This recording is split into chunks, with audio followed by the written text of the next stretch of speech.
Olá, meu povo, tudo bem com vocês? Cheguei correndo agora em casa do trabalho para poder estarmos juntos hoje no nosso primeiro encontro, né? Aqui, nossa mega revisão de Direito Civil, nosso glorioso Roberta de Neve e as 6 questões. E vamos falar hoje sobre um tema muito querido, tema do coração, que é o direito das sucessões. É isso mesmo. Nós vamos trabalhar um monte de tema que é cobrado.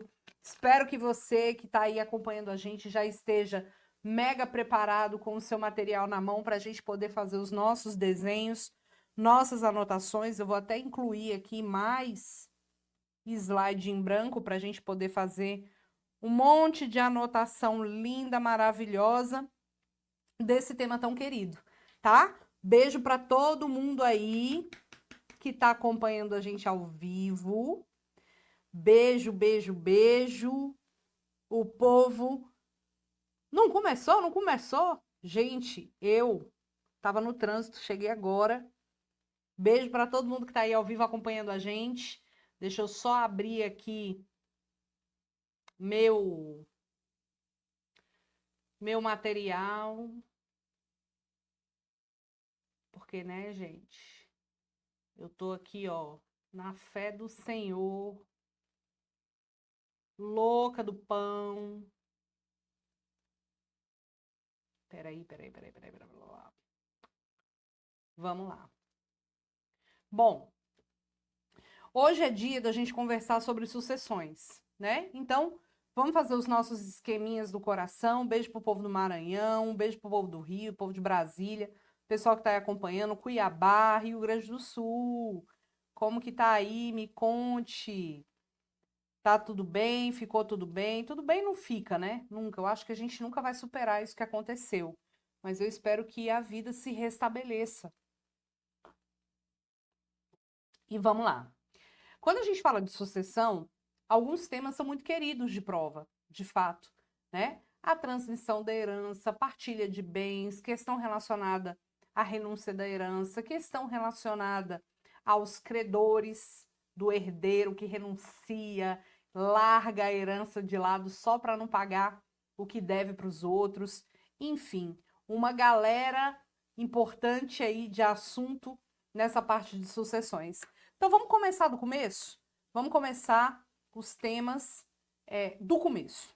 Quando você pensa em sucessões, você lembra que ocorreu a morte de uma pessoa e essa pessoa deixou seus herdeiros.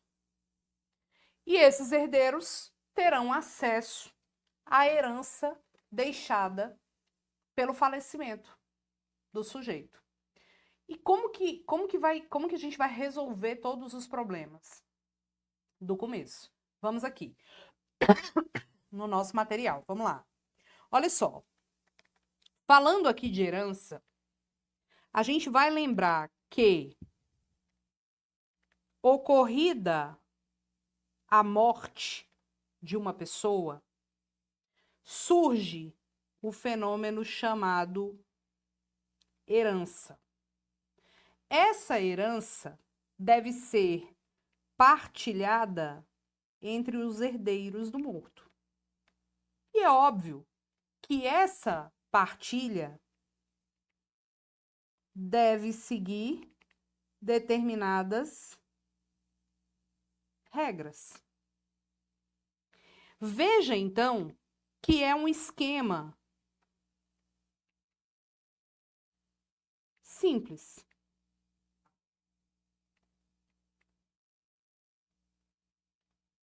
Roberta, quais são as regras que nós vamos seguir para partilhar esses bens? Nós temos duas regras, duas vertentes, digamos assim, de regras. A regra imposta pela lei e a regra que é trabalhada no testamento que a pessoa tenha deixado. Então, o que vai definir como nós teremos a partilha de bens são as regras da lei, previstas na lei, ou são as regras definidas no testamento deixado pelo morto, que em vida, óbvio, foi lá e fez o testamento dele. Agora veja bem o seguinte: se ocorre a morte e o surgimento da herança, todos os bens deixados pelo falecimento da pessoa, bem móvel, bem imóvel, todos os bens deixados pelo falecimento vão compor um acervo chamado herança. Essa herança é como se a gente pegasse todos os bens do morto e colocasse dentro de um saco, desse um laço, e esse saco, um sacão de Papai Noel virtual, esse saco fica ali sendo cuidado, zelado pelos herdeiros.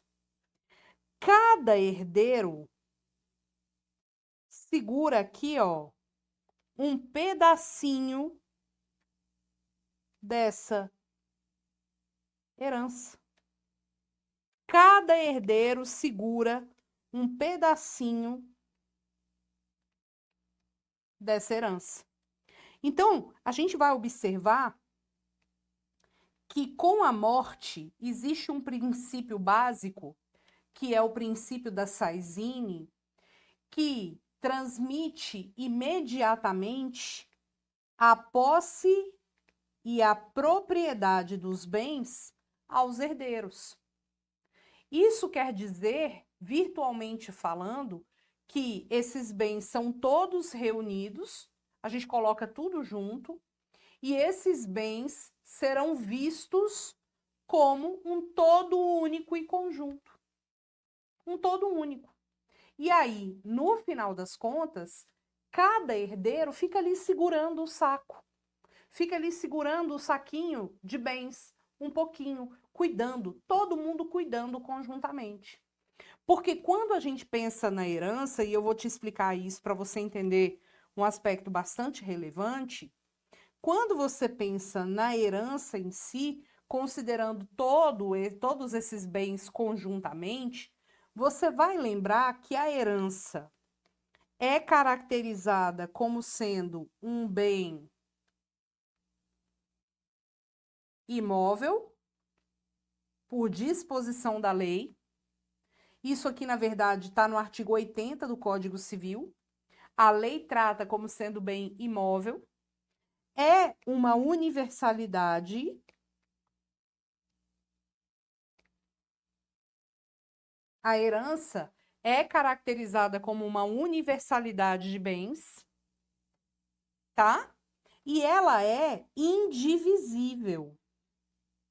Isso quer dizer que os bens, até que seja ultimada a partilha, lá no processo de inventário, ou no inventário feito no cartório, essa herança é um todo único, indivisível.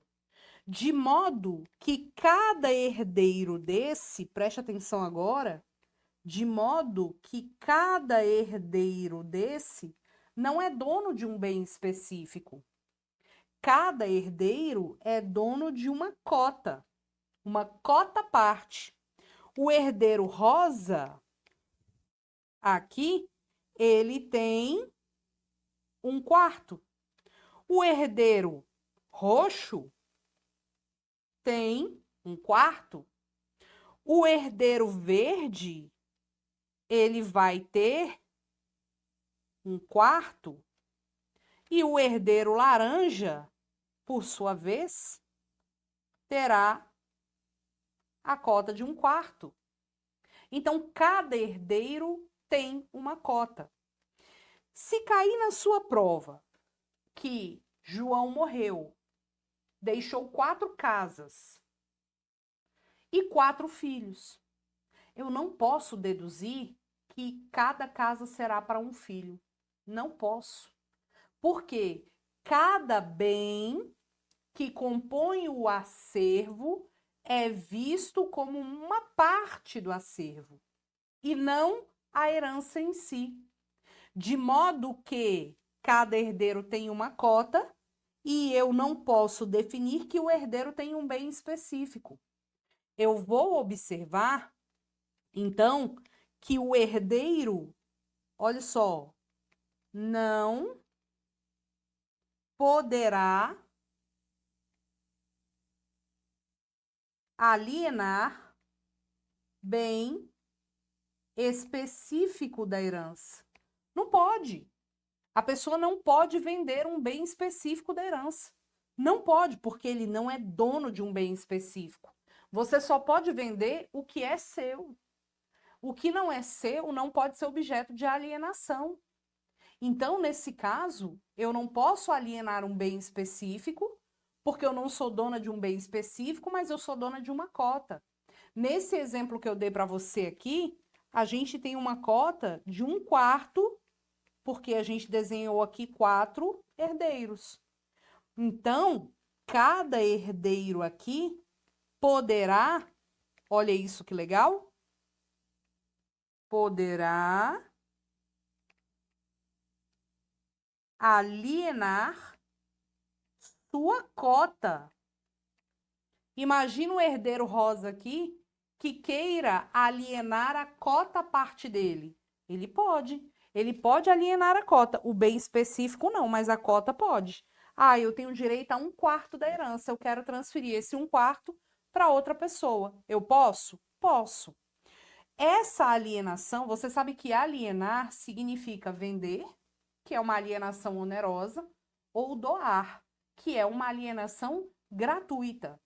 Eu posso ter uma alienação onerosa ou uma alienação gratuita. Cuidado com o que eu vou te explicar agora, porque já foi objeto de prova. Quando a gente tem uma alienação, podendo, então, essa alienação aqui ser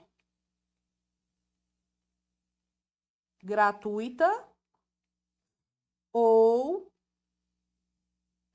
onerosa. Se for uma alienação onerosa, uma venda, nós temos que dar o direito de preferência na aquisição para os outros consortes. Porque se a gente tem um bem imóvel que tem 4 coproprietários, a gente tem um codomínio, um condomínio. Então, essa situação gera um condomínio entre os herdeiros. E aí você vai perceber que se um dos herdeiros quiser alienar a cota dele para outra pessoa de forma onerosa, ela tem que dar o direito de preferência aos demais herdeiros. Isso é o que consta, eu vou abrir aqui, isso aqui é o que consta no nosso Código Civil. No artigo, peraí, 1794. Vou abrir para você. Olha lá. 1794. O co-herdeiro não poderá ceder sua cota hereditária à pessoa estranha à sucessão se outro co-herdeiro a quiser tanto por tanto. Quando ele fala tanto por tanto, é pagando o preço. Então, é por isso que a gente deduz aqui a alienação onerosa. O co-herdeiro, a quem não se der o conhecimento da cessão, poderá, depositando o preço, haver para si a cota cedida a um estranho, se fizer este requerimento dentro de 180 dias após a transmissão. Se forem vários os coherdeiros que queiram exercer o direito de preferência, entre eles se distribuirá o quinhão cedido na proporção das respectivas cotas hereditárias. Então, o que a gente tem aqui?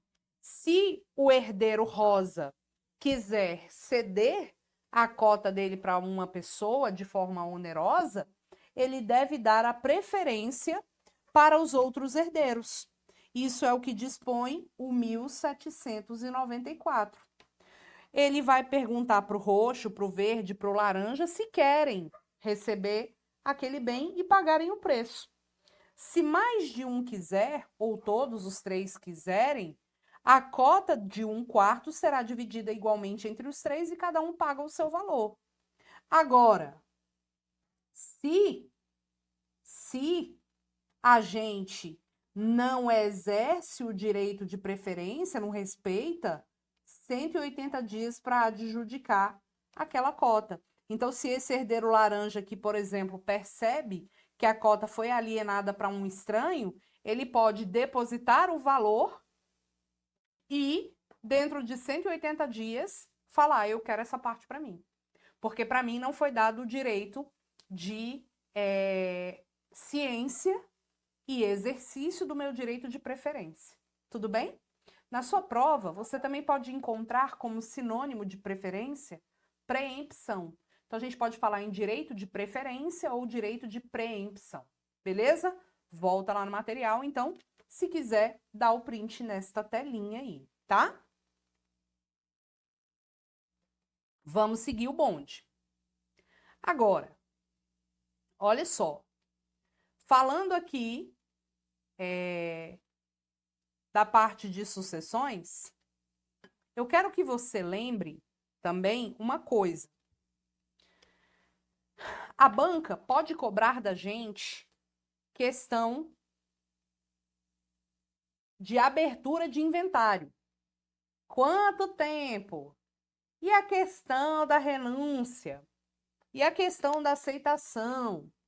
Bom, enquanto eu vou até fazer um negócio aqui, vou pegar esse desenho aqui, deixa eu ver se eu consigo pegar ele todo.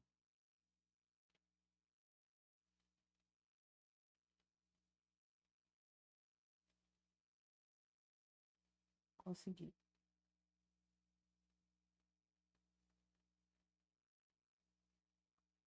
Olha aqui, ó. Enquanto a gente está nessa situação aqui, de cada herdeiro tendo ali o seu bem específico, essa situação vai permanecer até que seja feita a partilha dos bens. Só que isso vai ser feito, via de regra, num processo de inventário. E qual que é o prazo para o processo de inventário? Vai acontecer bem assim, ó. Se teve a morte, alguém vai começar a tomar conta desses bens. Começa a tomar conta desses bens. Até que se abra o inventário. Lembrando que se o inventário for amigável e não houver interesse de incapazes, esse inventário pode ser no cartório. Então, tem que ser amigável, tudo fluido, tudo bonitinho, precisa de advogado. Esse inventário pode ser o cartório, tá? Então, tendo o inventário, para que seja feita a partilha, o processo começa. Até que ocorra, ao final, a partilha de bens, seguindo a regra da lei ou do testamento. O fato é que entre a morte e o inventário, embora o Código Civil fale 30 dias, a gente vai observar que não são 30 dias. Aqui a gente segue a regra do Código de Processo Civil, artigo 611 do CPC, que diz que entre a morte e o inventário deve acontecer dentro de 2 meses.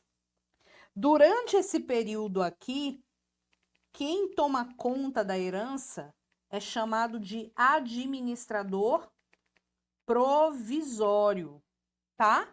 administrador provisório. Está lá no artigo 1797. Quando a gente dá entrada no inventário, aí entra em cena o inventariante, que é aquela pessoa que vai tomar conta dos bens durante o inventário, fazendo as declarações, cuidando do processo, conservando os bens, informando tudo para o juiz, ajudando no recolhimento do imposto e tudo bonitinho, tá? Agora, esses herdeiros aqui, eles entram na posse de maneira automática. Com a morte, pelo princípio da Saizine, vem a herança imediatamente e gruda nos herdeiros. Lembre-se, 1794, regrinha básica. Ocorrida a morte, transmite-se imediatamente a posse e a propriedade dos bens da herança aos herdeiros, formando-se esse condomínio, essa natureza imobiliária da herança lá do artigo 80 do Código Civil. Mas o fato é que a herança está sujeita a uma aceitação ou uma renúncia. O herdeiro, ele deve fazer a aceitação ou ele pode dizer que não quer nada e promover a renúncia dos bens. No caso de uma aceitação, a própria lei estabelece que a aceitação, e eu vou até colocar aqui, ó, 1804, 1806. A própria lei estabelece que a aceitação pode ser expressa ou tácita. Eu posso aceitar a herança de forma expressa ou tácita. Agora, para renunciar, deve ser sempre de forma expressa, ou por instrumento público, ou por termo nos autos. Mas eu tenho que ter uma renúncia sempre expressa. Nós não admitimos uma renúncia tácita. Não. Porque a renúncia é o herdeiro que chega e fala: não quero receber essa herança. Se o herdeiro fala que não quer, esse não quero receber a herança deve ser expresso. Eu não posso deduzir que uma pessoa esteja renunciando à herança. Agora, uma questão muito comum de exame de ordem é o seguinte. Dá o print nessa telinha aí. Dá o print. Uma questão muito recorrente tem a ver com o seguinte caso. Vou até botar aqui, ó, FGV. Tem a ver com o seguinte caso que eu vou te contar. Imagina você que o João é devedor da Maria em uma quantia de 50 mil reais, tá? O João é devedor da Maria na quantia de 50 mil reais. A pobre da Maria está tentando a todo custo receber esse dinheiro.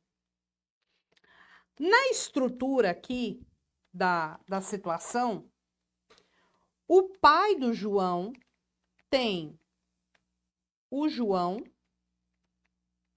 o José e o Antônio, de filhos.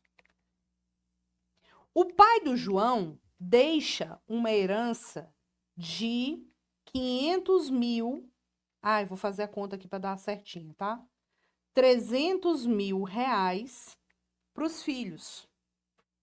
O pai do João morre. Se o pai do João morre, fazendo um cálculo de padaria aqui, simples, quanto que cada herdeiro recebe? 100 mil. 100 mil, porque são os filhos. O João é devedor da Maria. Sabe o que o João faz? O João, pensando em não pagar a Maria, o João faz uma renúncia da herança. Porque ele sabe que se ele receber essa herança, a Maria vai pegar os 50k dela aqui, os 50 mil. Aí o que ele faz? Fala, ai, vou renunciar. É besta nada, né? Vou renunciar, vou dar uma de doido aqui e vida que segue. Tô nem aí pra hora do Brasil. Produção. O que acontece? O artigo 1813,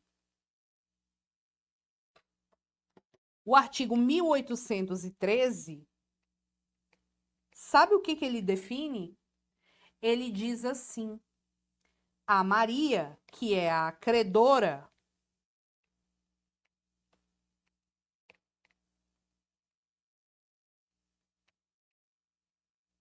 poderá aceitar a herança no lugar do devedor, no lugar do João. Tudo bem? Aí o que acontece? A cota do João, teoricamente, seria de quanto? De 100. A cota do João seria de 100. A Maria aceita os 50. Sobra quanto? 50. Em relação a essa cota que sobra, o que acontece? Permanece a renúncia. Do tipo, essa cota que sobra vai voltar para os outros herdeiros, partilhando, considerando a renúncia do sujeito.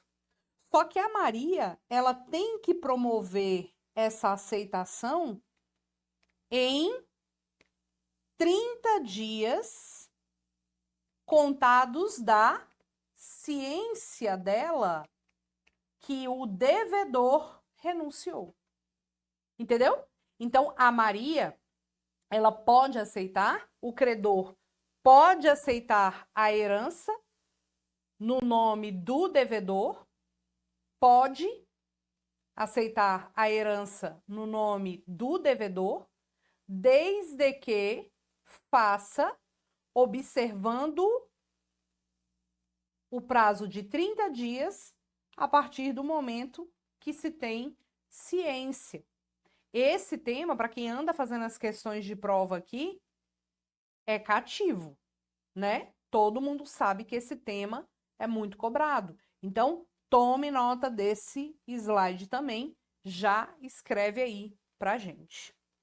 Agora, eu falei com você no começo que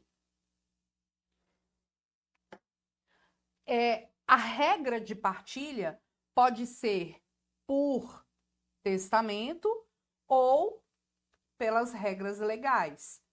Porque nós temos dois tipos de sucessão: sucessão legítima e sucessão testamentária. Professora, sucessão legítima e sucessão testamentária. Como que eu posso observar isso? Vamos anotar. Vamos lá. Dá o print aí. 3, 2, 1.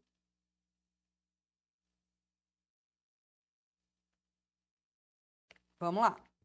Olha só. A gente vai observar que para termos partilha de bens, nós temos que seguir regras. Essas regras podem ser previstas em lei, aí a gente chama de sucessão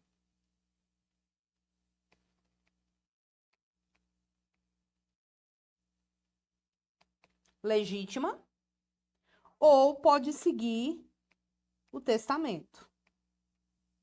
Sucessão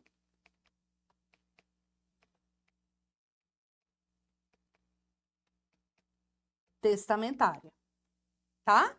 Então, a gente pode ter a sucessão legítima e a sucessão, deixa eu arrumar aqui, a sucessão testamentária.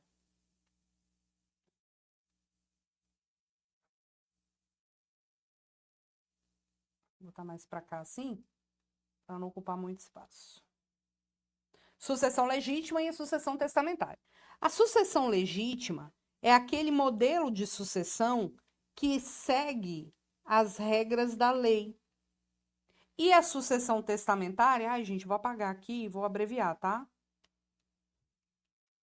Vou escrever menor aqui.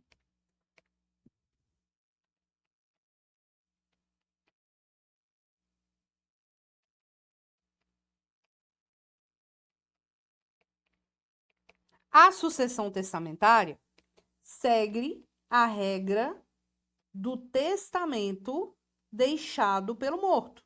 Então, ele tem que fazer o testamento dele em vida. Ele tem que dar um jeito de utilizar alguma forma de testamento. Agora, na sucessão legítima, quando é que a gente segue as regras previstas na lei? Quando é que a gente segue? A gente segue as regras de sucessão legítima quando for caso de herdeiro necessário ou quando a pessoa falecer sem deixar testamento. Aí a gente aplica as regras de sucessão legítima. Mas, professora, quem são herdeiros necessários? Isso aqui tem que estar muito bem definido na sua cabeça. A lei define como sendo herdeiros legítimos quem? Descendentes, ascendentes, cônjuge ou companheiro, uma pausa para você lembrar que o Supremo reconheceu a inconstitucionalidade do artigo 1790, que trabalhava a sucessão do companheiro de maneira diferente da sucessão do cônjuge. Hoje, a gente segue a mesma regra para quem é companheiro e para quem é cônjuge. E as regras estão no artigo, vou colocar aqui de vermelho, 1829, tá? Então, a herança é deferida aos descendentes, aos ascendentes, ao cônjuge ou companheiro e aos colaterais até o 4º grau, na seguinte ordem: irmãos, sobrinhos, tios e primos. Então, a gente tem aqui uma ordem. Olha lá. Primeiro vai para o descendente do morto. Se não houver descendente, vai para o ascendente do morto. Se não houver ascendente do morto, vai para o cônjuge ou companheiro do morto. Se não houver cônjuge ou companheiro do morto, vai para os colaterais. Na ordem: primeiro, irmãos do morto. Não havendo irmãos do morto, sobrinhos do morto. Não havendo sobrinhos do morto, tios do morto. Não havendo tios do morto, primos do morto. Observe que eu coloquei aqui a referência de que a gente só vai para a classe seguinte se a classe anterior não existir. Então, a ordem de vocação hereditária é exatamente desse jeito. Desse jeitinho aqui, ó. Eu vou descendo. Então, primeiro para o descendente do morto. Se não houver descendente do morto, vai para o ascendente do morto. Se não houver ascendente do morto, vai para o cônjuge ou companheiro do morto. Se não houver cônjuge ou companheiro do morto, vai para o irmão do morto. Não havendo irmão do morto, vai para o sobrinho do morto. Não havendo sobrinho do morto, vai para o tio do morto. Não havendo tio do morto, vai para o primo do morto. Lembre-se que sobrinho, aliás, quando a gente fala de colateral até o 4º grau, irmão é 2º grau, sobrinho 3º grau, tio 3º grau, primo 4º grau. E eu quero que você observe que, muito embora tio e sobrinho sejam parentes de 3º grau, eles não concorrem entre si, tá? Eles não concorrem entre si. O sobrinho tem preferência em relação ao tio. E é sobre. Vambora. Dessa galerinha aqui, sabe o que você vai observar? Dessa galerinha, a gente vai pegar a nossa caneta mágica e vai grifar esses 3 aqui. Porque esses 3 aqui são considerados herdeiros necessários. Fala para mim se você está entendendo, porque do jeito que eu estou explicando aqui, eu tenho certeza que você está entendendo.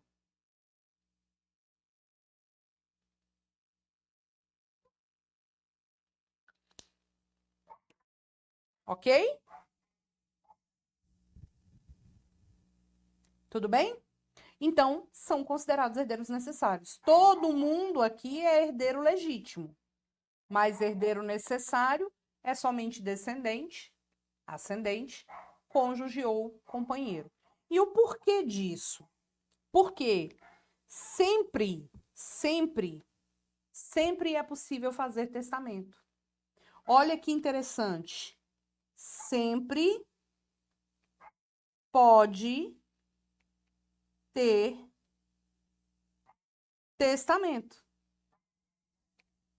Gateira. Sempre pode ter testamento. Cleitinha, aliás, está dando um escândalo ali no quintal. Sempre podemos ter testamento. A diferença, aliás, com quantos anos eu posso fazer o meu testamento? Quem é que lembra? Com quantos anos? Com 16 anos. Com 16 anos, eu posso fazer o meu testamento sozinho, inclusive, mesmo sem o meu representante. Eu posso fazer o meu testamento de boa, mesmo sem o representante, tá? Então, vamos lá. Com 16 anos eu posso fazer. Eu sempre posso testar. A diferença é o seguinte: se você tem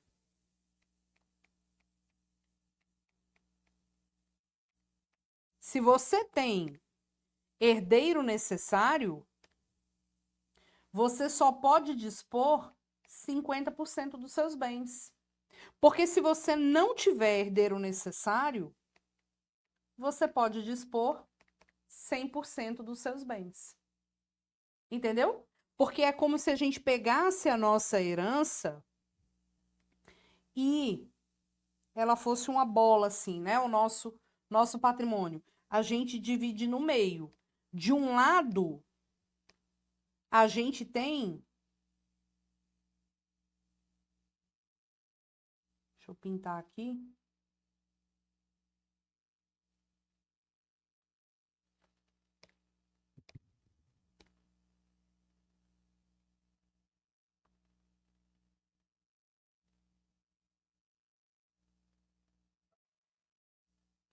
De um lado, a gente tem a parte que a gente chama de parte disponível. E do outro lado, o que a gente chama de legítima. 50% é a parte disponível e 50% é a legítima. Se você tem herdeiro necessário, seu herdeiro necessário obrigatoriamente terá acesso à legítima. E a parte disponível, você pode deixar para quem você quiser. Você pode deixar para quem você quiser. Pode ser, inclusive, um outro herdeiro necessário. Do tipo, dá o print nessa tela aí. Do tipo, imagina você que a Maria tem 3 filhos. o João, o José e o Antônio. Tá? Maria tem um patrimônio de 300 mil reais. Aí você pega os 300 mil reais, desenha aqui. Maria fez um testamento deixando a parte disponível do bem dela, a parte disponível, que ficou uma bosta aqui, né? Pronto. Deixou a parte disponível do patrimônio dela para o José. Parte disponível, 50%. Ela deixa para o José. Uai, Roberta, ela pode contemplar um outro filho na parte disponível? Pode. E a parte de legítima? E a legítima? A legítima aqui, nesse caso, deverá ser dividida obrigatoriamente por 3. Aí vem para o João, para o José e para o Antônio. Você pode concluir que de todo o patrimônio da mãe, o José vai receber 150, que é a parte disponível. Os outros 150 vai ficar 50 com o João, 50 com o José, 50 com o Antônio. Você pode observar aqui que o José, nesse caso, vai receber, o João vai receber 50, o Antônio 50 e o José 200. Tá? Então, a parte disponível você pode deixar para quem você quiser. Professor, e se a Maria for casada? Calma, porque eu vou colocar aqui o cônjuge da Maria já já, tá bom? A gente vai fazer isso, tudo bem? Então, observe que a parte disponível você deixa para quem você quiser. Para quem você quiser, tá bom? Só que pode acontecer algumas vezes de o testador, o morto, na hora que foi fazer o testamento, te errou o cálculo. Pode acontecer isso. Não pode? Pode. Como que a gente resolve essa confusão toda? Vamos lá. Se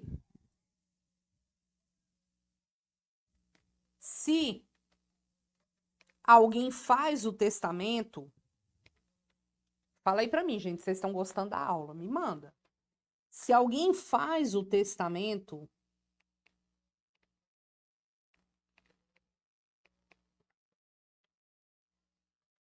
para a gente relembrar, se você faz o testamento e você tem herdeiro necessário, você pode dispor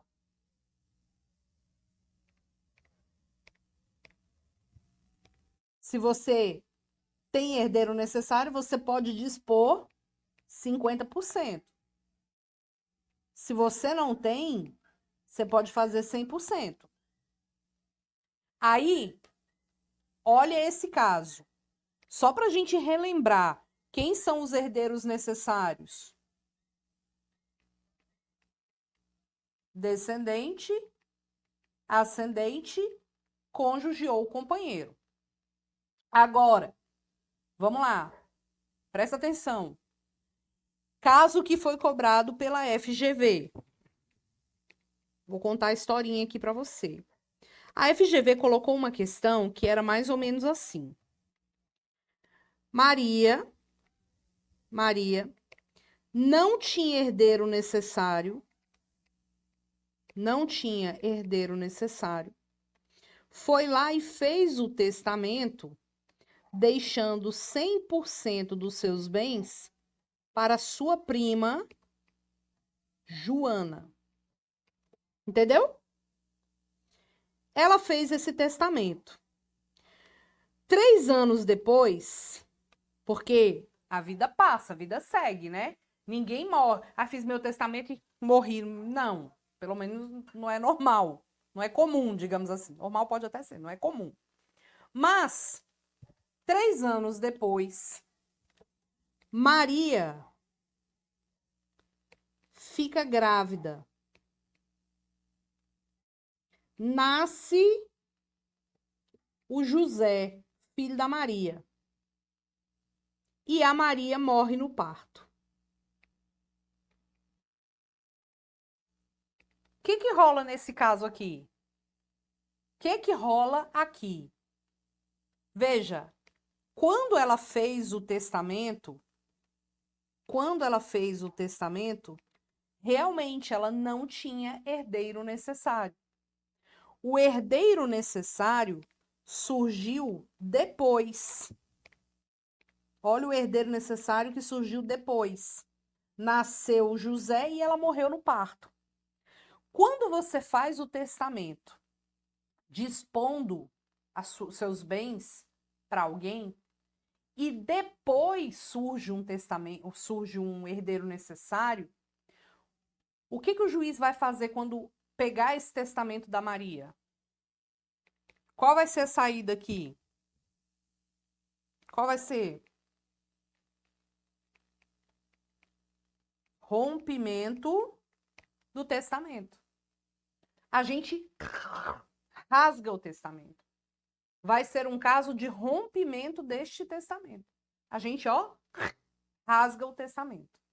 Agora, se a Maria, numa outra situação, já tivesse um herdeiro necessário, fundamentando aqui um outro caso diferente, porque nesse caso dessa questão era caso de rompimento. Agora, se a Maria já tinha herdeiro necessário, vai lá e faz um testamento passando a cota dos 50%. Ela deliberou mais do que ela podia. A saída aqui é diferente. Não vai ser um rompimento do testamento. Vai ser apenas uma redução do testamento. O juiz vai reduzir a cota deixada para ficar encaixadinho no patamar dos 50%. A banca vive cobrando isso. Então, vamos memorizar. Se você faz um testamento e o herdeiro necessário surge depois, rompe.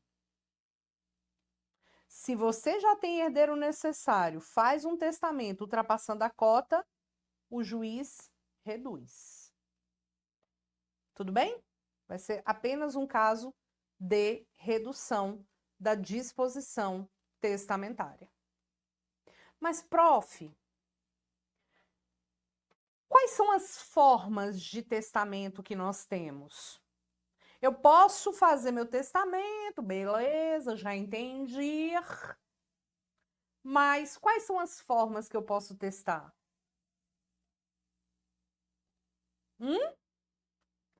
Vamos lembrar rapidinho? Vai que cai na sua prova. Vamos lá. Quais são as formas? Dá o print aí na tela. 3, 2, 1. Quais são as formas de testamento que nós temos? Vamos colocar aqui, ó.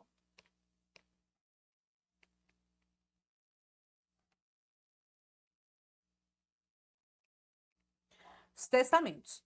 Nós temos aquele jeitinho de deixar uma pequena monta, uma pequena coisa, uma coleção de livros, uma pequena coleção de bijuterias, os doguinhos, né? Coleção de disco, de CD.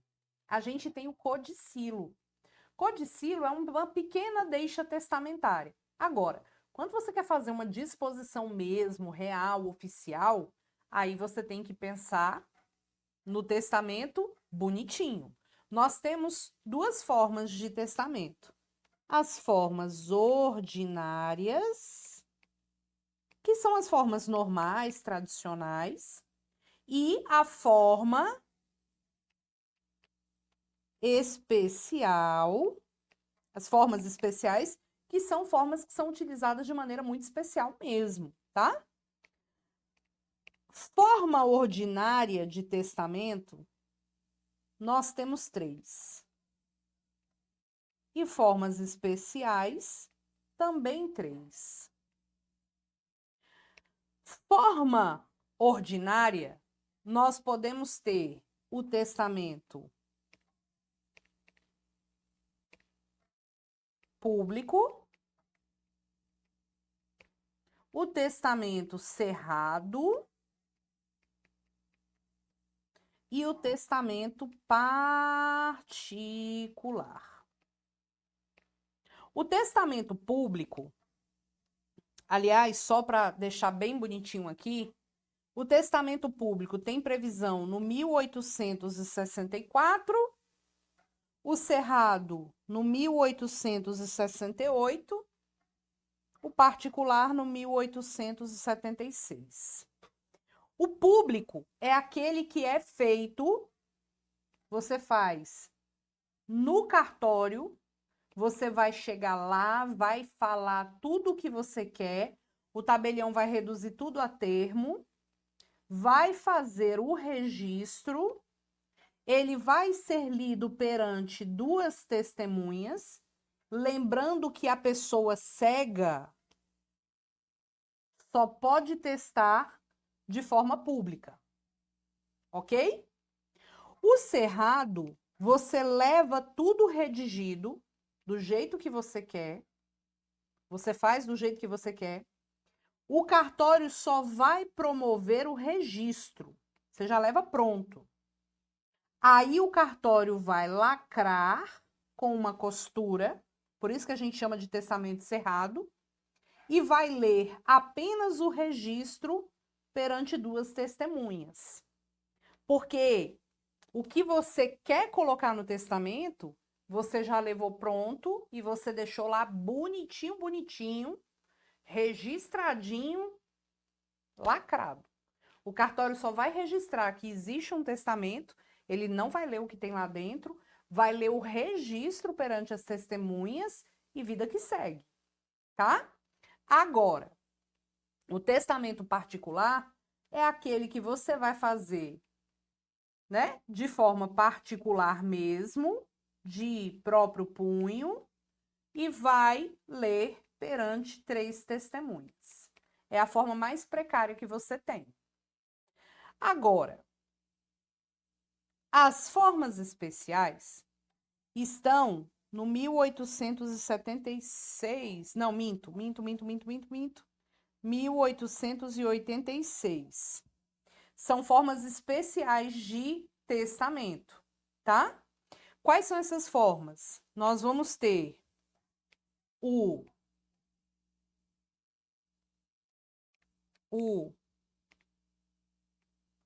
marítimo, o aeronáutico e o militar. Gente, o marítimo é aquela modalidade e o aeronáutico quando você está a bordo de navio ou aeronave.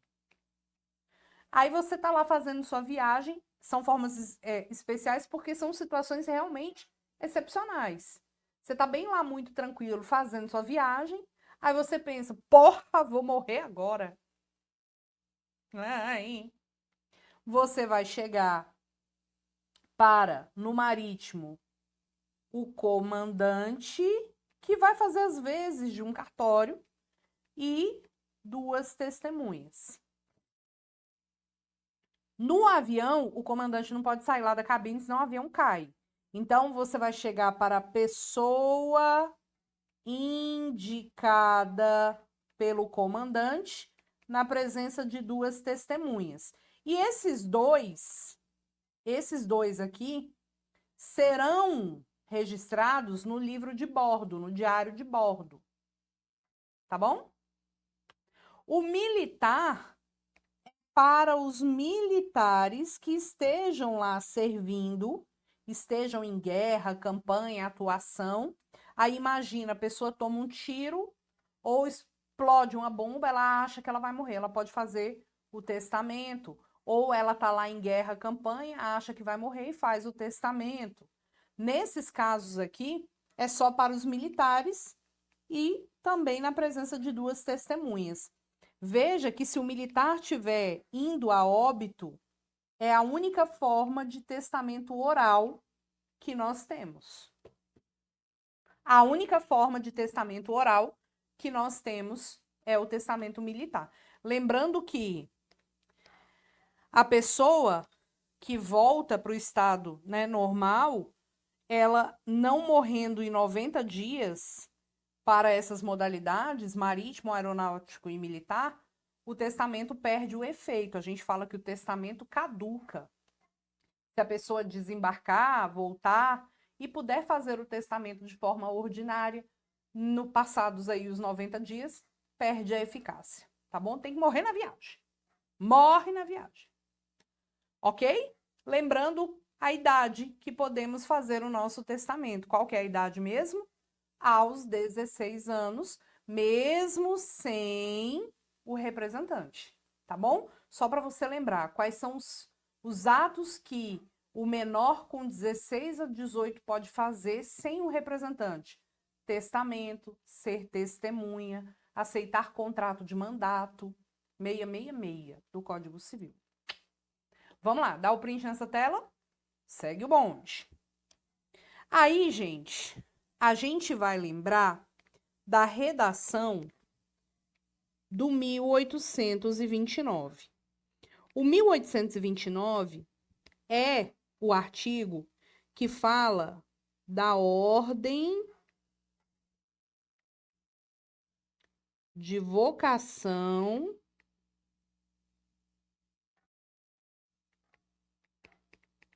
hereditária, tá?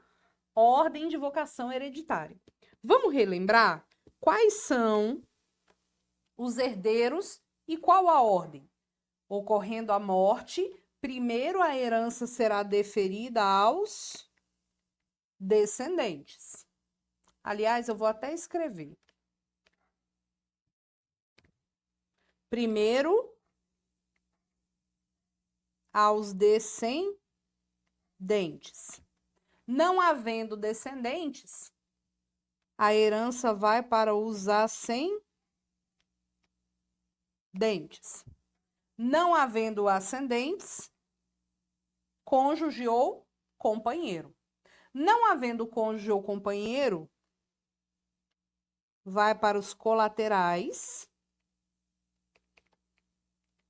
até o 4º grau. Qual que é a ordem mesmo? Me ajude. Irmãos,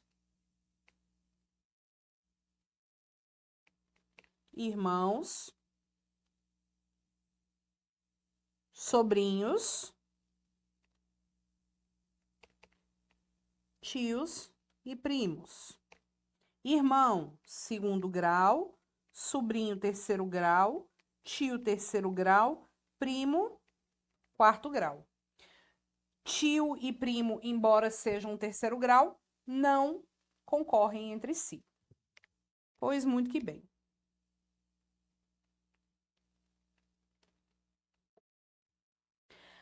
Aí, primeiro, segundo, terceiro, quarto. Roberta, quando a herança estiver sendo deferida aos descendentes, preste atenção agora. Quando a herança estiver sendo deferida aos descendentes, sabe quem vai participar dessa divisão? O mozão. Quando a herança estiver sendo deferida aos ascendentes, o mozão. O mozão do morto. O cônjuge ou o companheiro do morto. Tá? Cônjuge ou companheiro do morto. Vai participar da partilha dos bens. Só que, quando o cônjuge ou o companheiro do morto vive com o morto, antes dele ser morto, o que vai rolar? Regime de bens. E aí, a gente tem que considerar o regime de bens. A gente precisa considerar o regime de bens. Professora, o que eu vou fazer? Vamos lá. Quando a herança for deferida aos descendentes, primeiro vai para os filhos. Não é todos os descendentes de uma vez só, não. Primeiro vai para os filhos. Não havendo filho, vai para o neto. Não havendo neto, bisneto. E por aí vai. E se o morto era casado ou tinha uma união estável, o filho, o neto, bisneto vai dividir com o cônjuge. Na linha de ascendentes, primeiro pai e mãe. Se não tiver pai e mãe porque já são falecidos, vai para quem? Avô, avó. Se não tiver avô, avó, bisavô, bisavó. E por aí vai.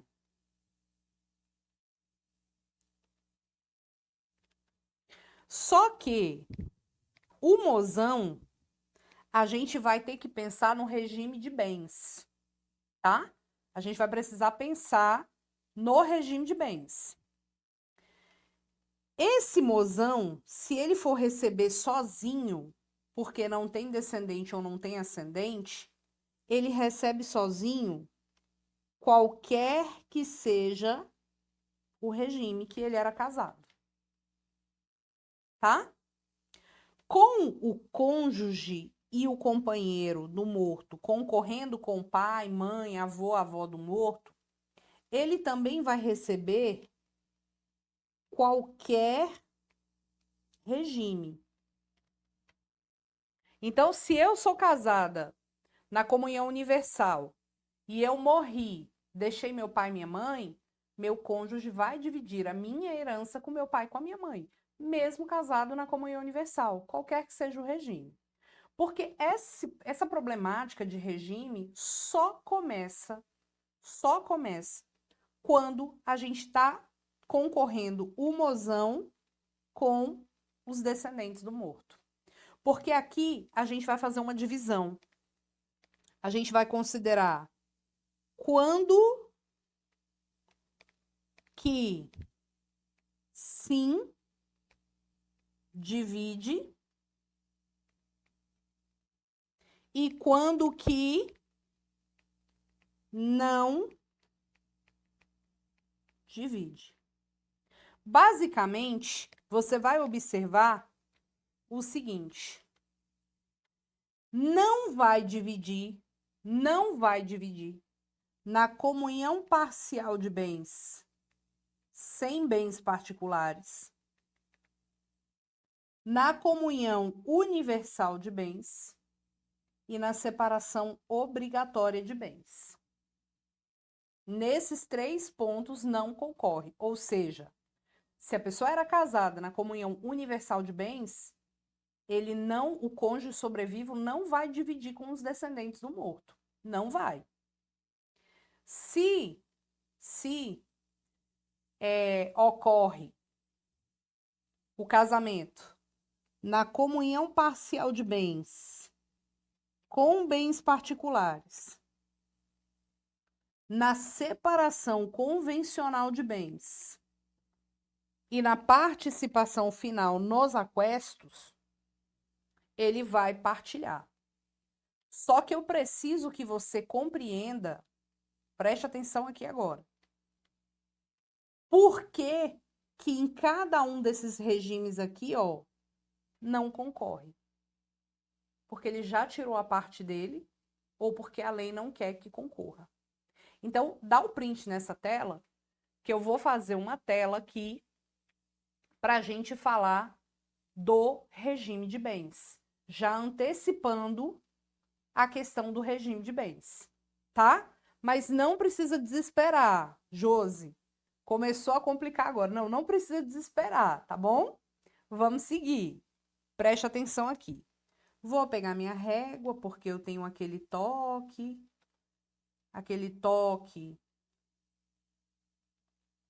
né, sofrido, aquele meu momento sofrido, que o povo me julga.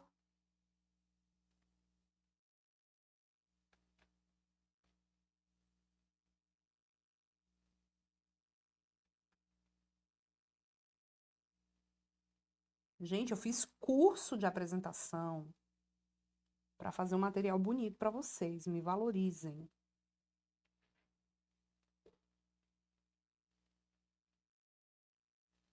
Vamos lá. Dividir aqui em 4 para a gente trabalhar cada regrinha, tá? Vamos lá. Primeiro que eu quero trabalhar com você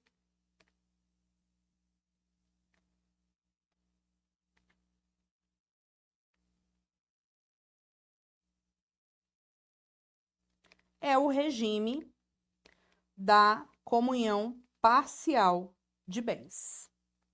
Comunhão parcial de bens. A comunhão parcial de bens é aquela modalidade que nós vamos... Primeiro vamos fazer Peraí. Primeiro vamos fazer nosso casal aqui, porque, né, é o que tem pra janta. Peraí.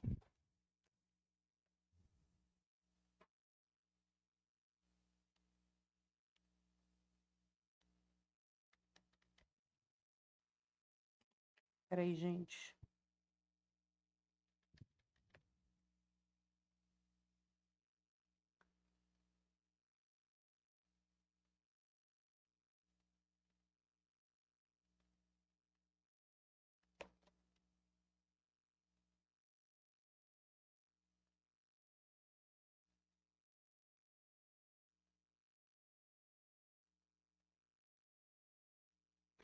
É possível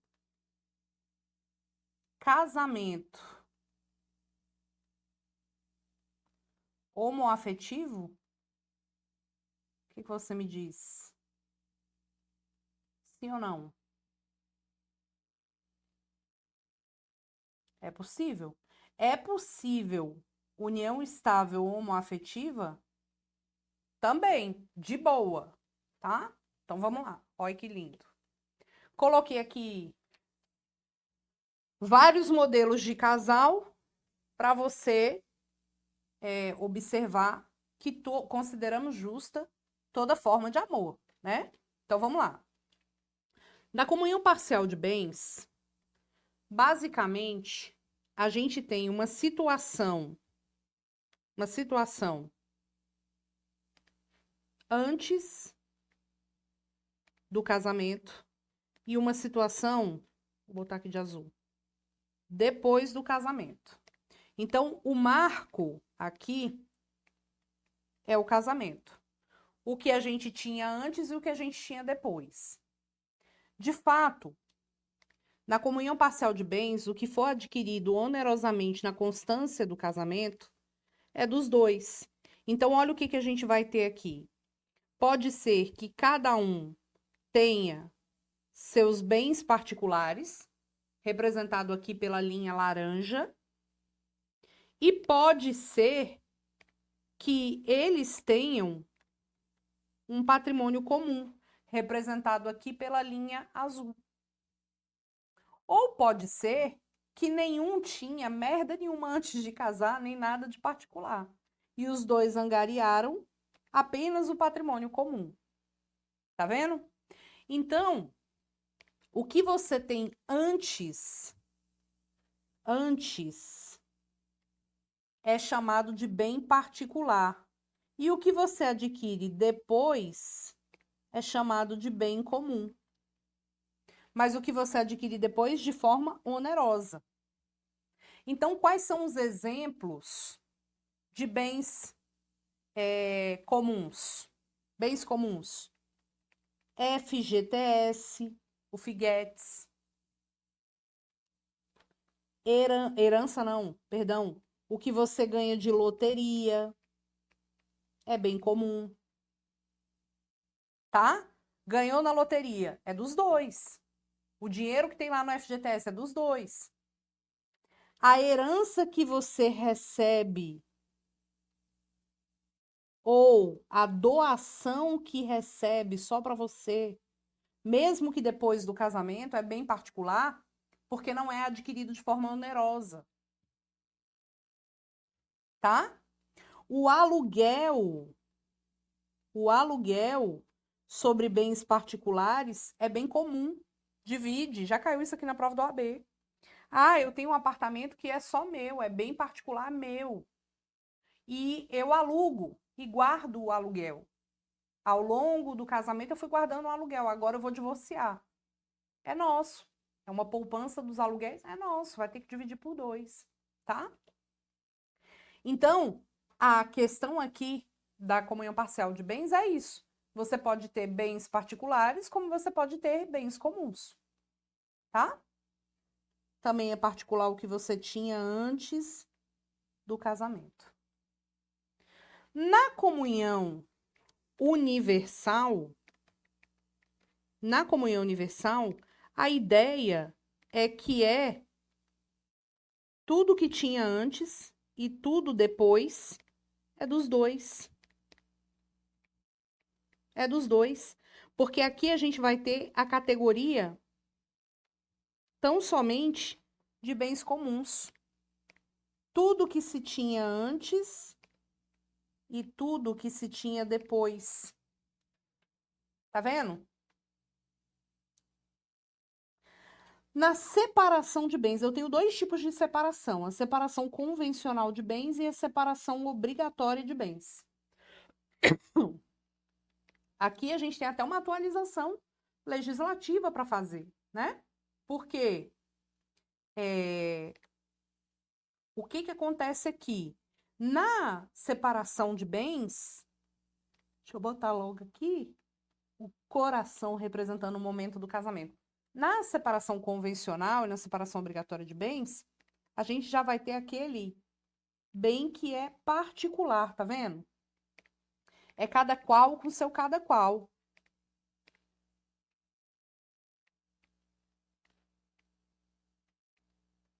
Tá? É cada um com seus bens. O que se tinha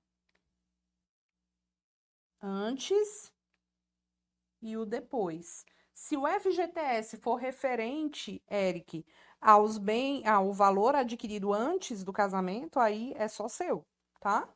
Na comunhão parcial de bens. Então, é tudo separado.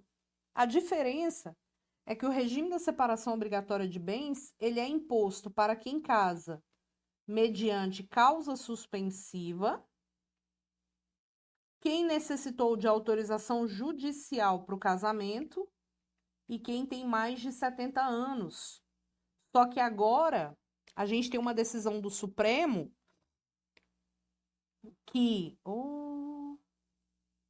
no caso dos 70 anos, de fato, a pessoa pode casar em outro regime, mas ela tem que escolher de forma expressa.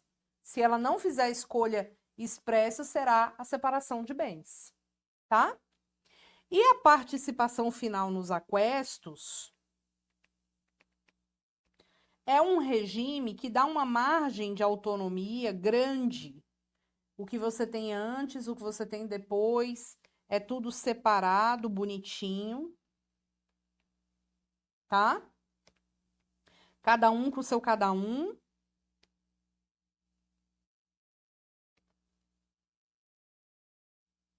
Cada um com o seu cada um, mas pode ser que lá no momento de apuração exista alguma coisinha pitiquinha aqui, ó, que vai ser dos dois. Por isso que a gente fala de participação final nos aquestos. É aquele valorzinho final mesmo lá do duro da goiaba que pode ser objeto de partilha. Tá? Tá bom? Ó, a Cris falando ali que a partilha e o inventário são bem complexos. Ela é escrevente do cartório de notas. Que legal. Tá bom? Beleza? Agora vamos lá. Observe uma coisa. Eu quero que você cole o olho agora no que eu vou fazer. Você tá vendo que comunhão parcial de bens sem bens particulares é igual à comunhão universal? Consegue visualizar? Porque aqui, ó, eu tenho uma comunhão parcial de bens com bens particulares, está aqui os bens particulares, e aqui eu tenho uma comunhão parcial de bens sem bens particulares, tá vendo? Você consegue visualizar que isso aqui é igual? Ficou feio.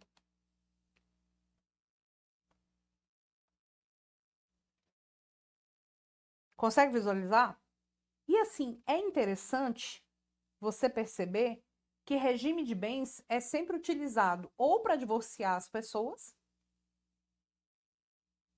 encerrar a união estável, ou na morte. Porque se a gente divorcia, você tem que ir embora com o que é seu e eu vou embora com o que é meu. E se eu morro, o que é meu vira minha herança e o que é seu você vai viver a vida. Então, é só você fazer uma setinha para lá, uma setinha para cá. Olha que legal. Se eu tenho uma morte aqui, por exemplo, vou pegar uma linha preta aqui, mas só para ilustrar. Preta não, vermelha. Você, por exemplo, esse primeiro casal aqui. Se eles forem divorciar, a gente vai passar uma linha aqui no meio, tá vendo? Uma linha aqui no meio, e essa linha vai dizer que o que tem para o lado de cá é desse aqui e para o lado de lá do outro. Então, ele vai embora com o que é bem particular dele, tá vendo? Ele vai embora com o que é bem particular dele, com a metade do que for comum. E esse outro aqui vai embora com o bem particular dele e a metade do que é comum. Mesma coisa desse lado, ó. Ó, esse daqui vai embora com a metade do bem comum e o outro com a metade do bem comum. Por quê? Não existe bem particular aqui. O carinha aqui de baixo, mesma coisa. Esse vai embora com a metade do bem comum e o outro vai embora com a metade do bem comum. A diferença é que o bem que a pessoa vai embora, no caso de morte, vira herança. Aqui, mesma coisa, cada um vai embora com o que é seu, tá vendo? Cada um vai embora com o que é seu. Então, onde tem bolinha azul, tem meação. Entendeu? Olha só. Onde tem uma bolinha azul, que é onde tem bens comuns,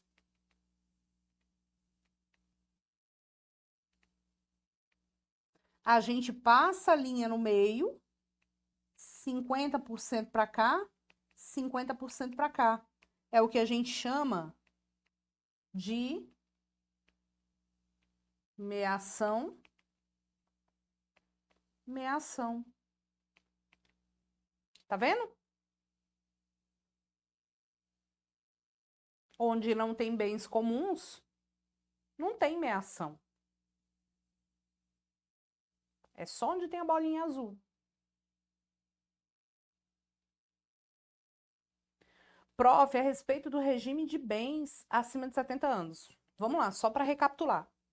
Pessoas acima de 70 anos, a lei diz, na verdade, que tem que casar no regime da separação obrigatória de bens. O que o Supremo falou? Falou, gente, para com essa história.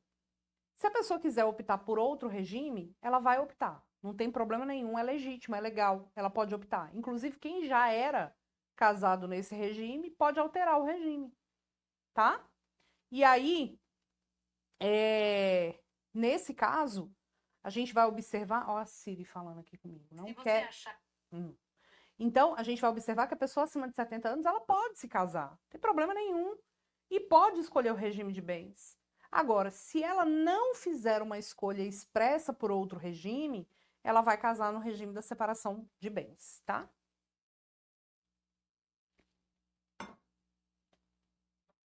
Obrigada, Maria. Então, gente, isso aqui é meação. Agora vamos observar o seguinte. Quando é que o cônjuge não concorre com os descendentes do morto? Aqui, ó.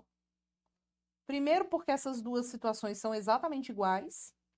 Pô, já tirou metade de tudo que tinha. Vai querer mais o quê, meu Deus do céu? Mas isso se for concorrer com os descendentes. Porque se for concorrer com os ascendentes, ou receber sozinho, não interessa essa história de regime, sempre vai concorrer, tá? E a lei também não quis que concorresse aqui, na separação obrigatória de bens. Nos outros, concorre. Maravilhoso. Então, eu vou pegar esse negócio aqui e vou fazer um desenho para você.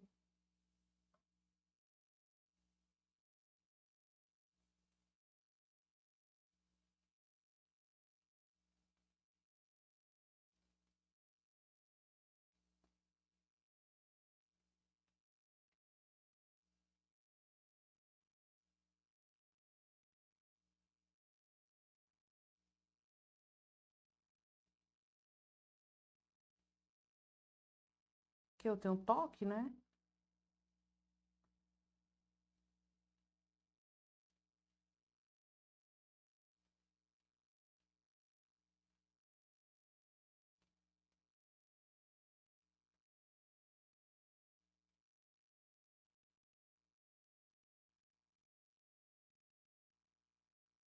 Pronto. Tá aí para você visualizar bem bonitinho o que a gente falou.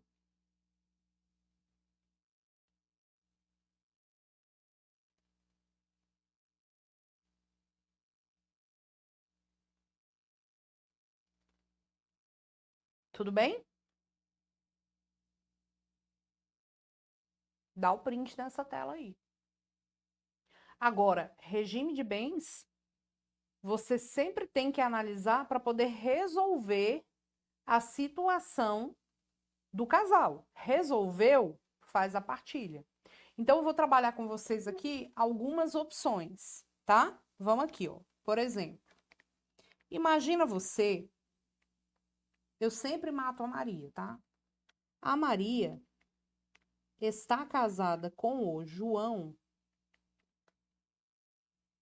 e a Maria possui o filho 1, o filho 2, o filho 3 e o filho 4. Vai ser sempre essa ideia aqui. Então, vou até copiar.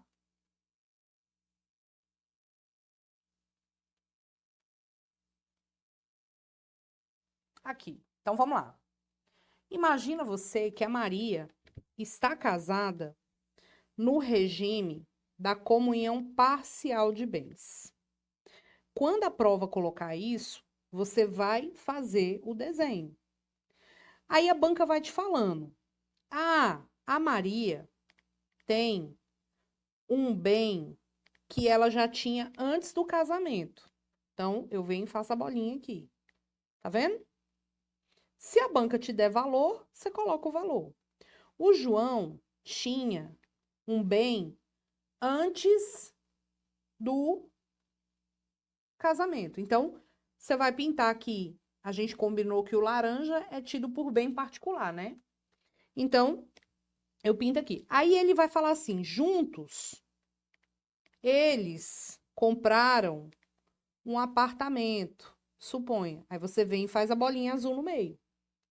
Aí a banca vai te falar: a Maria morreu. Maria morreu. Aqui eu tenho uma comunhão parcial de bens com ou sem bens particulares? Com. Com. Eu não vou olhar o bem particular do João em si, que não me interessa. Eu vou olhar o bem particular da Maria, que é um morto. Então, eu vou passar aquela linha no meio. Lembra da nossa linha? Eu vou passar a linha aqui no meio. O João vai embora com o que é dele, porque a vida segue para ele. E o que é da Maria, que está deste lado aqui, ó, do lado amarelo, é patrimônio da Maria. Então, eu vou pegar aqui e vou definir o que é a herança da Maria. Se eles estivessem divorciando, cada um ia embora com o que é seu. Mas como a gente está falando aqui do morto, a Maria não vai embora com o que é daquela morta. Então, eu vou pegar a parte da Maria e vou transformar em herança. O que é a herança da Maria? Ora, a herança da Maria será o bem particular dela e a metade do bem comum. Na comunhão parcial de bens com bens particulares, olha para cá. Na comunhão parcial de bens com bens particulares, é sim ou não? Com bens particulares é sim. Ah, professor, então, se com bens particulares é sim, o bem particular será dividido. Eu vou botar só 3 filhos, tá? Para facilitar minha conta aqui. O bem particular vai ser dividido por 3 ou por 4, incluindo o João? Por 4. Porque se a lei fala que na comunhão parcial de bens com bens particulares haverá concorrência, é só nos bens particulares. Então, aqui eu divido por 4. Eu vou entregar 1/4 para o João, 1/4 para o filho 1, 1/4 para o filho 2 e 1/4 para o filho 3. Agora, a meia ação, João já tirou a parte dele. Então, aqui eu divido somente por 3 para o filho 1, para o filho 2 e para o filho 3. Agora, imagina você que é um caso de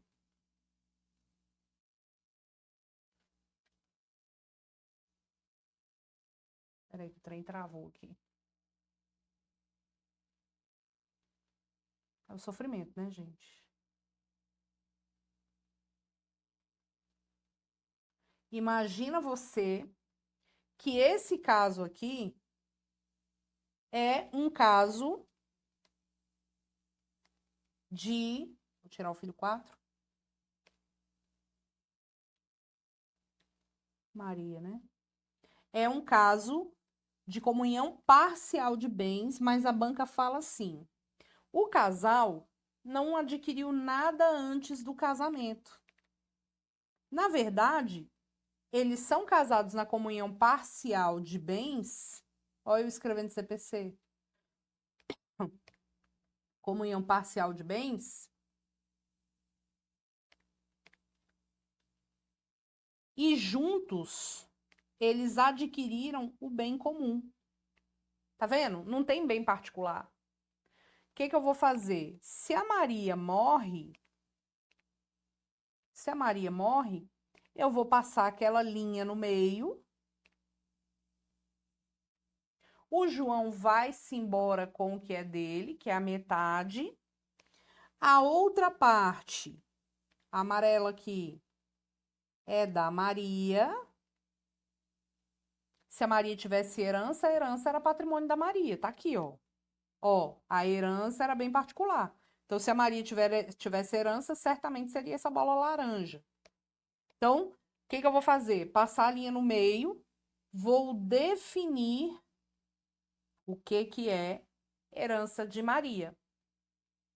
Definindo o que é herança de Maria, claramente vem tão somente o quê?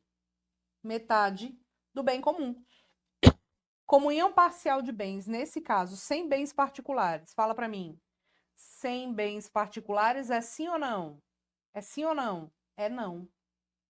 Porque já tirou metade. Se já tirou metade, eu vou dividir essa parte por 3. Filho 1, filho 2 e filho 3. É assim que você vai dividir. E seguindo essa regra, se quiser dar o print nessa tela,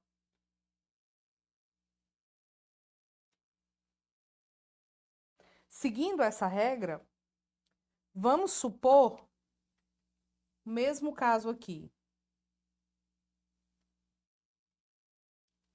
Vamos supor, vou tirar aqui o filho 3, filho 4, que eles são casados no regime da comunhão universal de bens. Aliás, eu vou fazer essa comunhão universal de bens aqui. Porque, imagina, se eles forem casados no regime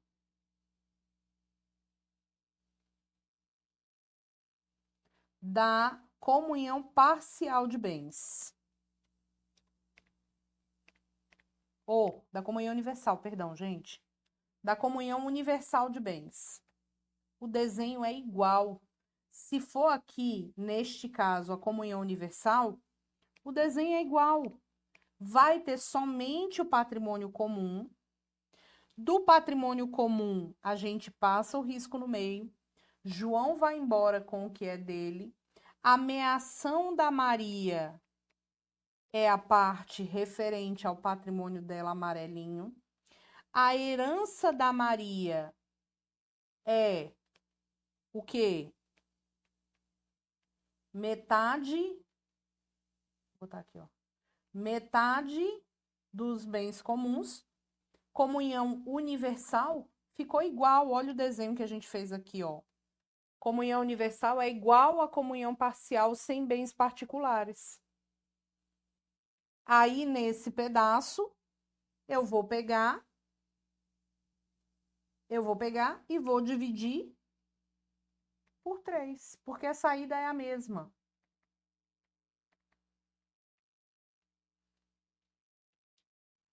Tá vendo? Porque tanto na... Vou botar mais para cá.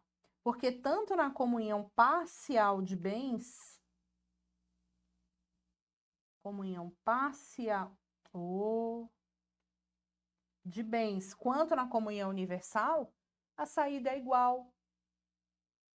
Porque na comunhão parcial de bens sem bens particulares, parece uma comunhão universal. E aí o legislador falou, cara, como ele já tirou metade, não vai tirar mais nada. Aí vocês ficam decorando assim, quem é meeiro não é herdeiro, quem é meeiro não é herdeiro. Só que esse... Manda para mim no chat aqui, quem decorou desse jeito na faculdade? Quem é meeiro não é herdeiro, quem é meeiro não é herdeiro. Só que essa afirmação é errada. Quem é meeiro não vai concorrer com os descendentes do morto no bem da meação. Porque não tem nada a ver deixar de ser herdeiro. Quem é meeiro é herdeiro do mesmo jeito. A diferença é se vai concorrer ou não, e mesmo assim só com os descendentes. Porque olha o que eu acabei de te explicar. Olha o que eu acabei de te explicar aqui. O meeiro é quem tem meação. Não tem nada a ver com coisa de herdeiro, são coisas diferentes. Então você está decorando errado, você vai errar na prova. Então, e vai errar na vida também se você for advogar na área de inventário e tiver que fazer um cálculo, tá? O meeiro, ele não recebe da meação, mesmo assim é só na concorrência com os descendentes, porque o meeiro, na linha de ascendente e na linha dos cônjuges, ele recebe normalmente, mesmo sendo meeiro. Dá o print nessa tela aí. Dá o print nessa telinha aqui. Vou fazer outro exemplo. Vamos voltar aqui para Maria. Imagina que a Maria é casada no regime da separação convencional de bens. Aquela separação que foi objeto de escolha dos nubentes. Aí, a Maria, ela pega e ela tem os bens dela, separação de bens, né? Cada um com o seu cada um. E o João tem o dele. Como que eu vou resolver isso? Passo a linha no meio, a Maria morreu. Eu defino que o João vai embora com o que é dele. O que é da Maria vira efetivamente herança da Maria e a gente vai dividir. Ok? Aí a gente vai dividir a herança da Maria.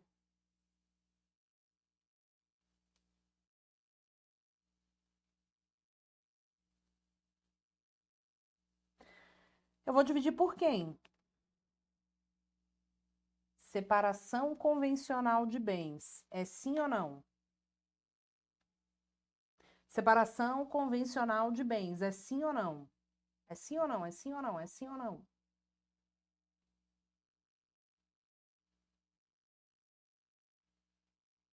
Fala, fala, fala, fala, fala, fala. É sim, tá aqui, ó. Separação convencional de bens é sim.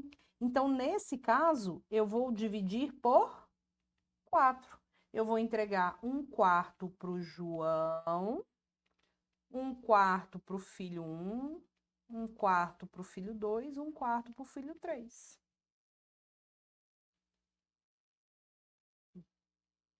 Agora, imagina que eles são casados na separação obrigatória de bens.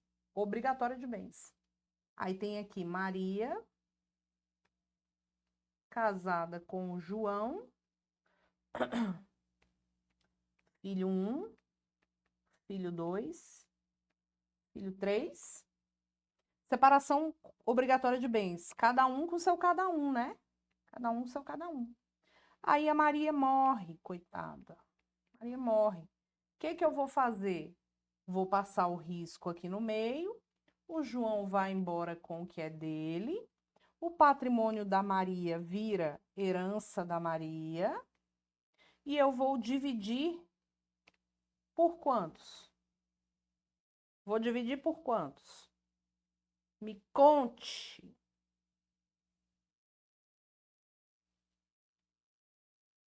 Quero que você me diga por quantos que eu vou dividir aqui. Consulta. Vamos lá. Separação obrigatória de bens é sim ou não? Sim ou não? Sim ou não? Sim ou não? Sim ou não? Separação obrigatória de bens é não, professora. É não. Então, nesse caso, eu vou dividir por 3. Perfeito. Para o filho 1, para o filho 2, para o filho 3.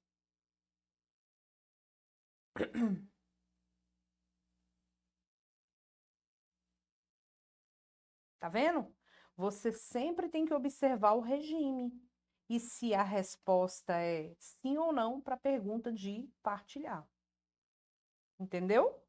Cuidado para não cair no peguinha da prova. Cuidado. Lembre-se que nesses casos aqui que circulamos, ó, esses casos aqui que circulamos são casos em que não concorre, mas são casos em que não concorre com os descendentes. Porque se tiver dividindo herança com avô, avó, pai, mãe, ou tiver que receber sozinho, não importa o regime de bens. Não importa o regime de bens.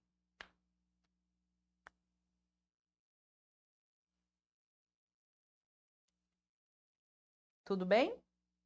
Me conte se vocês gostaram desse encontro de hoje, se foi proveitoso. A gente vai ter os nossos próximos encontros. São 7 encontros, todo o direito civil para que você tenha êxito na sua prova. Só que para isso, eu quero que você curta lá o meu Instagram, @prof.roberta.queiroz, e o meu canal aqui do YouTube, Direito como Nunca Civil. A gente tem várias aulas, vários conteúdos bacanas para você poder estudar, sempre tudo desenhado, sempre tudo feito com muito amor, muito carinho para vocês, tá? E agora eu vou voltar todos os slides para que você possa dar o print. Porque esse nosso encontro número 1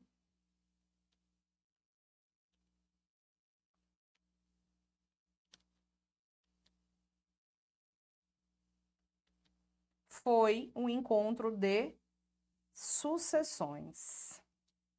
Vou colocar aqui para você.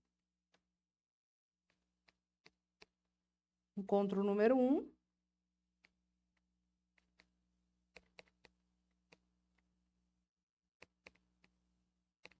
Sucessões. Tá? Então vamos dar o print? Então vamos lá. Dá o print aí. 3, 2, 1.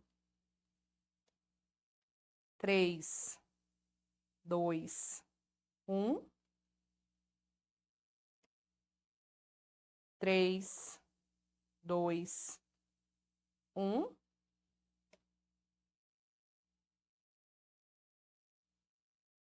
3, 2, 1. 3, 2, 1. Olha o tanto de slide que a gente fez. Tô chocada. 3, 2, 1.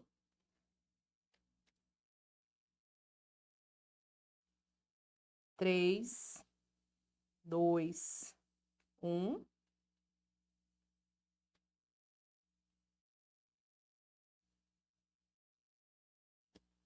3, 2, 1. Eu tava meio sumidinha mesmo, né? Muita coisa acontecendo. Fiquei muito doente esses últimos dias, meses, na verdade. 3, 2, 1. Cuidado com essa história de meação. Não é todo cônjuge ou companheiro que é meeiro, viu? É só quando tiver bens comuns.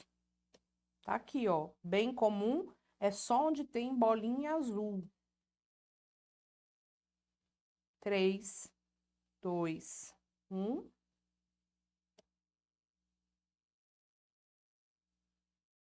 3, 2, 1. 3, 2, 1. E é isso, gente. Nós tivemos aí o encontro de sucessões, tá? Eu sei que a gente está na reta final, a gente precisa acreditar no nosso potencial, a gente precisa acreditar na nossa força, porque é isso que nos move, é isso que nos movimenta, é isso que faz a vida valer a pena. Você chegar lá, conseguir sua carteira na mão, é o chegar lá. E no final das contas, o que faz a gente feliz é sempre a caminhada, porque quando você chegar lá, você vai ter a carteira na sua mão, você vai querer outras coisas, você vai desejar outras coisas. E a vida é assim, quando a gente conquista uma coisa, a gente quer a próxima. E quando a gente conquista o próximo, vem o próximo. Se a gente sempre for uma pessoa boa, sem passar por cima dos outros, sem ser desonesto com o processo, nem desonesto com a gente sempre vai chegar lá. Só que a gente tem que ser feliz na caminhada, porque senão a gente vai viver apenas pequenos momentos de felicidade. Consegui, tô feliz, agora eu já tô triste de novo porque eu já quero outra coisa. Não! Hoje, estarmos aqui juntos é um momento de celebração porque estamos bem, porque estamos vivos, porque temos a oportunidade de estudar e a oportunidade de alcançar o que a gente pretende. E é isso que vale a pena na vida, tá bom? Um beijo para você, fica com Deus, continue estudando, continue a caminhada, porque sempre, sempre, sempre valerá a pena. Eu sempre digo, como a música da Xuxa, Lua de Cristal, tudo que eu quiser, o cara lá de cima vai me dar, mas ele não vai me dar de mão beijada. Vai me dar toda a força e coragem que puder, que não me falte forças para lutar. O que a gente pede em oração não é conseguir o que a gente quer, é ter força para lutar, para seguir na caminhada. Beijo para você, muito obrigada pelo encontro de hoje, até a próxima. Tchau. Beijo, beijo, beijo, beijo, beijo, beijo para vocês, tá bom? Karina, vamos seguir firme e forte. Irani, beijo, a Alice está sempre com a gente. Beijo, Maria Cristina, Antônio, Michele, Elisângela. Beijo para vocês, viu? Fiquem com Deus, até a próxima. Tchau.